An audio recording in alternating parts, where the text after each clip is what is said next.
Marie de nuit. L'ombre qui murmure dans ton sommeil. Chaque nuit, elle revient. Et personne ne sait pourquoi. Quand le jour s'endort, Marie de nuit se réveille. Ce que tu crois être un rêve n'est que sa visite. Elle entre sans frapper. Et transforme ton monde à jamais. Ce visage dans ton sommeil n'est pas celui que tu crois. Marie de nuit. Mi-humaine. Mi-ombre. Totalement interdite. La nuit, elle s'invite. Et ce n'est jamais innocent. Ne ferme pas les yeux. Elle pourrait déjà être là. Le secret le plus sombre des femmes, révélé par Marie de nuit. Elle touche ton âme avant ton corps. Le mari invisible, l'enfant des eaux, la visite interdite, tout commence avec Marie de nuit. Quand l'invisible devient réel, Marie de nuit frappe à la porte de vos rêves. Ce que chaque femme ignore à propos de ces nuits, jusqu'à Marie. Ce n'est pas un rêve, c'est le mari de nuit. Quand la nuit tombe, certaines entités réclament votre énergie. Ce qui vous attaque dans le sommeil ne dort jamais. Ce qui vous visite quand vous dormez n'est pas humain. La nuit, elle recouvre la terre de son manteau sombre, plonge les villes dans le silence et nous entraîne dans un autre monde, celui du rêve et de l'inconscient. C'est dans cet espace que surgit une question ancienne, mystérieuse et parfois dérangeante. Les maris de nuit et les femmes de nuit. Ces expressions, issues de traditions populaires mais aussi d'anciennes écoles spirituelles, décrivent des expériences troublantes, où des présences semblent visiter l'être humain pendant son sommeil. Derrière ces mots se cache une réalité complexe, la rencontre entre l'homme et des forces invisibles, parfois bienveillantes, parfois déstabilisantes. Aujourd'hui, nous allons explorer ce sujet en profondeur, non pas avec peur ou superstition, mais avec lucidité, sagesse et ouverture, en convoquant l'histoire, la philosophie et les grandes traditions spirituelles de l'humanité. Définir l'indéfinissable. Qu'est-ce qu'un mari de nuit? Commençons par clarifier. Le mari de nuit n'est pas votre époux, ni votre partenaire de chair. C'est une entité, un être subtil, qui agit principalement dans l'ombre du sommeil. Elle se présente comme une figure masculine qui entre en relation intime avec la femme. À l'inverse, la femme de nuit se manifeste auprès des hommes. Dans les traditions occidentales, ces figures sont appelées incubes pour le masculin et succubes pour le féminin. Le Moyen-Âge chrétien en a fait un thème central. Les moines parlaient d'attaques nocturnes, de visions érotiques, et accusaient souvent les démons de provoquer ces états. Dans la Kabbale, on retrouve les lilim, êtres féminins liés à l'énergie sexuelle, qui séduisent et capturent la force vitale. Mais avant de juger ou d'interpréter, demandons-nous, que symbolise vraiment cette rencontre nocturne? Toutes les traditions affirment que l'énergie vitale de l'être humain est précieuse. Les anciens parlaient de prana en Inde, de chi en Chine, de rua dans la Bible, et cette énergie circule, entre autres, à travers le souffle et la semence. Lorsqu'un succube ou un incube apparaît, les récits disent qu'il cherche précisément à capter cette énergie. Pourquoi? Parce qu'elle est créatrice. Comme le disait Pythagore, là où est la semence, là est la force qui engendre monde et harmonie. On peut voir cela comme une métaphore. Ces forces nocturnes rappellent à l'être humain la valeur de sa propre énergie, l'importance de l'orienter vers la création consciente plutôt que vers la dispersion. Pour mieux saisir, utilisons des images. Imaginez une lampe à huile. La flamme brûle grâce à l'huile. Mais si quelqu'un vient siphonner cette huile chaque nuit, la lampe faiblira, jusqu'à s'éteindre. C'est exactement ce que décrivent les traditions.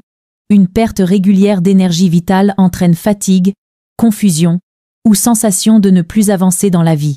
Celle de l'arbre. Un arbre vit parce que sa sève circule. Si l'on draine constamment cette sève, l'arbre reste debout mais perd ses feuilles, puis sa vitalité. Ainsi, l'être humain vidé de son énergie ne meurt pas forcément, mais il s'affaiblit dans ses projets, ses relations, son rayonnement. Ce phénomène n'est pas limité à une culture. Dans l'Inde ancienne, on parlait de rakshasas, esprits qui se nourrissent de l'énergie humaine. Dans l'Égypte antique, certains papyrus évoquent des visiteurs de la nuit qui tentaient d'entrer en contact avec les femmes, souvent représentés sous forme de serpents ou de faucons. Chez les Grecs, Platon évoquait dans le banquet la force de l'héros, capable d'élever ou d'enchaîner l'âme, selon la manière dont on l'utilise. Le Bouddha lui-même mettait en garde contre l'attachement aux désirs nocturnes, car ils deviennent des chaînes invisibles. Enfin, dans les traditions africaines, on parle souvent de « enfants de l'eau », êtres liés aux rivières ou aux océans, qui séduisent et emportent une partie de l'énergie vitale. Comme le disait Hermès Trismégiste, ce qui est en bas est comme ce qui est en haut. Autrement dit, les expériences nocturnes reflètent des lois universelles. L'échange d'énergie, la tentation, le choix entre élévation et dispersion. Carl Jung affirmait « Les rêves ne mentent jamais. Ils montrent ce que la conscience refuse de voir. » C'est pourquoi, après toute nuit agitée, il est essentiel de noter le premier rêve. Car ce rêve est une clé. Il révèle si la rencontre nocturne était un simple produit de l'imagination, une mémoire, ou une interaction énergétique réelle. Un rêve agité, lourd de symboles sexuels, de visages flous ou récurrents, signale souvent la présence de ces forces. Mais là encore, le but n'est pas d'avoir peur, mais de comprendre que le rêve parle un langage qu'il faut déchiffrer. Pourquoi tant de traditions relient ces expériences à l'eau? Parce que l'eau est la matrice, le lieu de toutes les gestations. Dans la Kabbale, on parle de Maïm Nukvim, les eaux féminines. Quand l'homme et la femme s'unissent, ces eaux montent. C'est la force de l'attraction, l'énergie de la vie qui circule. Mais lorsque ces eaux sont manipulées, détournées ou corrompues, elles alimentent des dimensions d'ombre. Lao Tse disait « L'eau est douce, mais rien ne lui résiste ». Cela signifie que l'énergie de l'eau, et par extension l'énergie sexuelle, peut nourrir la plus belle élévation, ou devenir une chaîne si elle est gaspillée ou détournée.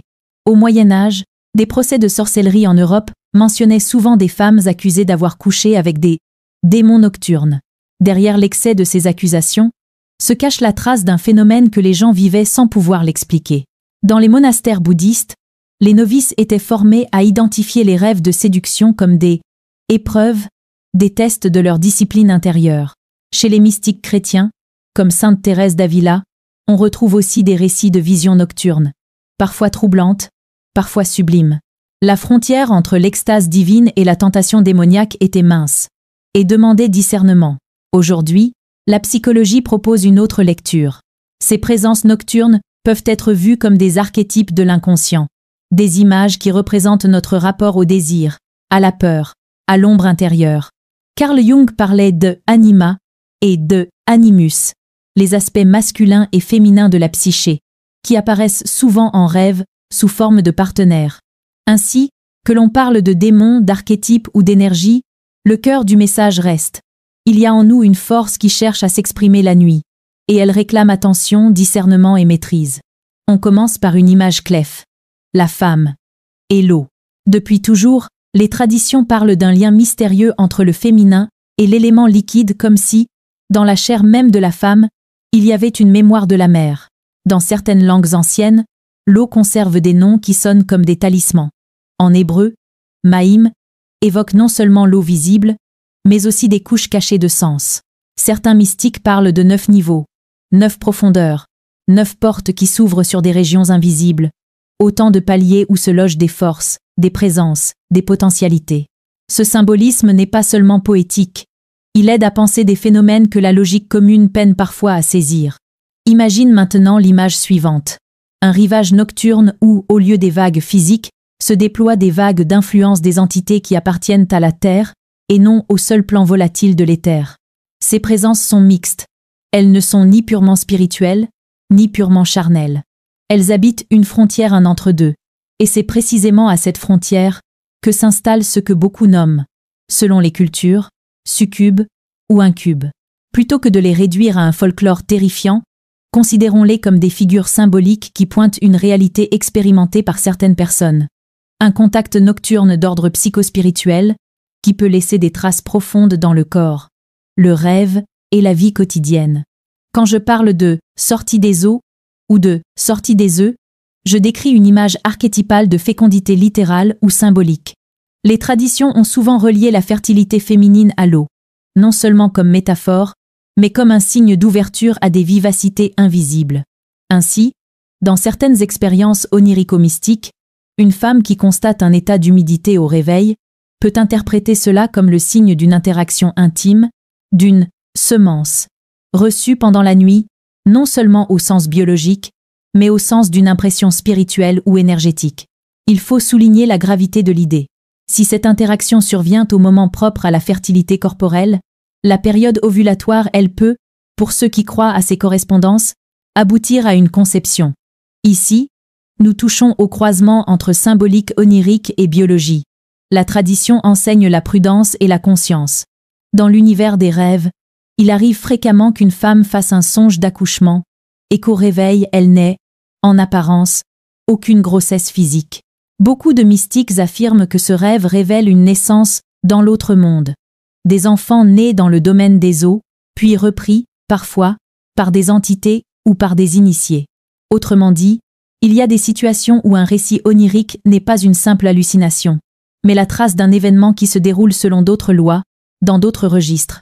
Ne dis pas que cela n'existe pas simplement parce que tu ne l'as pas vu. Nous diraient les sages. C'est la prudence de la pensée mystique, qui demande l'humilité et l'ouverture, plutôt que le déni. Il importe ici de préciser la nature de ces créatures, mi-humaines, mi-spirituelles. Elles ressemblent, sur certains plans, à des êtres humains. Elles ont des motifs, des désirs, des rythmes. Mais elles n'appartiennent pas entièrement à la biologie que nous connaissons. Elles sont des hybrides de l'être et du non-être, et leur champ d'action est souvent limité. Elles peuvent coexister brièvement avec les vivants, partager quelques heures d'intimité, nocturne, sans pouvoir s'installer pleinement dans la durée humaine. Pense à ces visiteurs comme des acteurs qui prennent un rôle pendant un acte. Ils peuvent sembler très réels, mais leur existence est interstitielle. Cela explique pourquoi une relation prolongée peut parfois s'évaporer sans trace, ou pourquoi certaines personnes semblent habitées par des présences qui ne supportent pas l'épaisseur du monde quotidien. C'est pourquoi je veux distinguer, très clairement, deux registres dont on parle souvent de façon confuse. D'une part, la mariée de la nuit, ou le mari de la nuit, figure d'une relation intime et régulière, à une présence nocturne. D'autre part, la rencontre avec un homme physique qui, au fond, se révèle être une entité à demi spirituelle. Ces deux réalités ne sont pas identiques, même si, à l'expérience, elles peuvent se ressembler. La première renvoie souvent à des alliances anciennes, à des dettes collectives, à des pactes implicites entre une famille, un lieu, une lignée, et les forces de la terre. La seconde relève parfois du fantasme d'un vivant, une personne qui, par désir obsessionnel, par projection mentale, par force de pensée, parvient à rencontrer quelqu'un dans le monde subtil, une manifestation de la puissance de l'imagination et du désir. Pour clarifier davantage, la tradition distingue trois catégories principales de mari de nuit. D'abord, le défunt qui revient. C'est l'homme réel auquel une femme a jadis lié sa parole, son cœur ou une alliance. La mort n'annule pas toujours les liens affectifs. Parfois, la promesse scellée se poursuit au-delà de la frontière visible. Le retour nocturne du défunt peut être vécu comme une présence récurrente, qui réclame, dans le monde des rêves, la fidélité ou une forme de continuation. Ensuite, le vivant qui projette. Il y a des personnes ici-bas dont le désir ou la rancœur devient si concentré qu'elles atteignent, par la force de leur pensée, des plans subtils. Elles visitent l'autre en rêve, en créant des scènes d'intimité. C'est une démonstration du pouvoir parfois malveillant de la pensée lorsqu'elle est animée par une passion non intégrée. Enfin, l'alliance entre éther et terre. Des entités liées par des rites anciens, par des dettes communautaires, ou par des engagements collectifs. Ces alliances peuvent aboutir à des situations où des jeunes femmes, par des pactes intervenus autrefois au niveau d'un village, d'une famille, d'un héritage magique se retrouvent fiancées à des forces de la terre. Ces mariages nocturnes ne sont pas des unions souhaitées librement. Ils sont souvent le produit d'une histoire, d'une dette, d'un travail ésotérique accompli par des ancêtres. Pour donner chair à ces idées, prenons quelques exemples concrets, tirés à la fois de récits populaires et d'observations historiques, sans prétendre à l'exhaustivité. Dans certaines communautés, on raconte qu'un groupe de jeunes filles fut, jadis, vendu, symboliquement par des pactes rituels au spirituel d'un lieu. Génération après génération, les jeunes femmes de cette lignée connaissaient des rêves identiques, des visites nocturnes, des accouchements oniriques. Dans d'autres histoires, une femme qui cherche désespérément un enfant, après des années d'attente, se tourne vers des initiés. Par des rites, par des interventions sur les 9 régions du corps et des dimensions, on dit que des enfants d'un autre lieu ont parfois été donnés. Ces enfants naissent étranges aux yeux de leur famille, certains malades, d'autres difficiles à intégrer socialement. De là naît une question éthique et métaphysique. À quel prix et au service de quelle force procède-t-on pour combler un désir légitime? L'une des observations les plus troublantes relatées par les sages est la discontinuité affective de ces enfants reçus. Ils ressemblent à leur lignée par des traits superficiels. Mais leur cœur, souvent, n'y connaît pas la même compassion, la même manière d'être frère ou sœur. Ils peuvent être indifférents à la solidarité familiale, voire agressifs. Cela conduit à une interrogation singulière. Quelle est la racine de l'être? Si un enfant vient d'un croisement impliquant un intervenant non humain, quelle place lui trouve-t-on dans la chaîne des filiations humaines? C'est une question que la sagesse spirituelle traite avec prudence. La source définit le destin. Et ranimer la source, l'interroger, demeure nécessaire pour comprendre. Rendez-vous maintenant sur le plan de la pratique. Que faire si l'on se sent concerné? Le premier mot est la vigilance sans panique.